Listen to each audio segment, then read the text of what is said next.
New York کی federal court میں national bank of Pakistan کے خلاف دائر کردہ دہشت گردوں کی مالی معاونت کا کیس پاکستان نے جیت لیا ہے، جس کے بعد نیشنل بینک دیوالیہ ہونے سے بچ گیا ہے۔ اٹارنی جنرل آفس کے مطابق نیشنل بینک کے خلاف دہشت گردوں کی مالی مدد کرنے کا الزام لگایا گیا تھا اور کہا گیا تھا کہ رقم افغانستان منتقل کی جا رہی تھی۔ مقدمہ ہارنے پر پاکستان پر اربوں ڈالرز کا جرمانہ عائد ہو سکتا تھا۔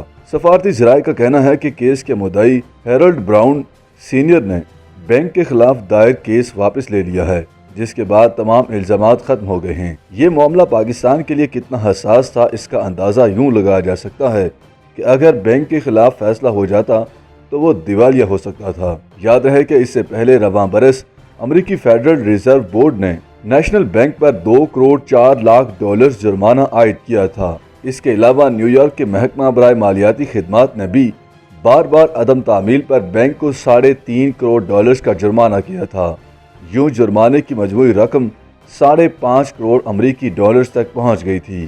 کیس کے مدعی نے الزام عائد کیا تھا کہ نیشنل بینک آف پاکستان کئی بدنام زبانہ دہشت گرد گروپوں اور القاعدہ سمیت دہشت گردوں کے لیے چندہ جمع کرنے والی تنظیموں کی مالی اعانت کرتے ہوئے انہیں بینکنگ کی خدمات مہیا کر رہا ہے۔ ذرائع نے بتایا ہے کہ نیشنل بینک کا کیس اٹارنی جنرل آفس کے انٹرنیشنل ڈسپیوٹس یونٹ نے لڑا۔ مقدمے میں قانونی ٹیم کی قیادت احمد عرفان نے کی۔ قانونی ٹیم کو نیشنل بینک آف پاکستان کے صدر کی معاونت بھی حاصل رہی۔ ذرائع کے مطابق مقدمہ ہارنے کی صورت میں پاکستان کو FATF کی جانب سے بھی سخت رد عمل کا سامنا کرنا پڑتا۔ مقدمہ ہارنے کی صورت میں پاکستان کو اربوں ڈالرز کا جرمانہ ادا کرنا پڑتا اور نیشنل بینک دیوالیہ بھی ہو جاتا۔ خیال رہے کہ کچھ سال قبل افغانستان میں امریکی فوجی اڈے پر حملے میں 9 سے زائد امریکی فوجی ہلاک ہو گئے تھے۔ اس سلسلے میں نیو یارک کی عدالت میں نیشنل بینک آف پاکستان پر دہشت گردوں کے لیے مالی مدد کی فراہمی کے الزامات میں مقدمہ دائر کیا گیا تھا۔ امریکی حکام نے نیشنل بینک آف پاکستان اور اس کی نیو یارک برانچ پر 55 ملین ڈالرز کے جرمانے عائد کر دیے تھے۔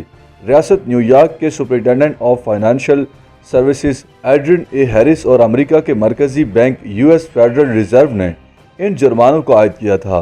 US فیڈرل ریزرو نے 4 مارچ 2021 کو new York state department of financial services کے ساتھ معائنے میں نیشنل بینک کی برانچ میں خطرے کے انتظام اور وفاقی قوانین کی تعمیل قواعد و ضوابط میں نمایاں کمی پائے جانے پر 20.4 ملین ڈالر کا جرمانہ عائد کیا۔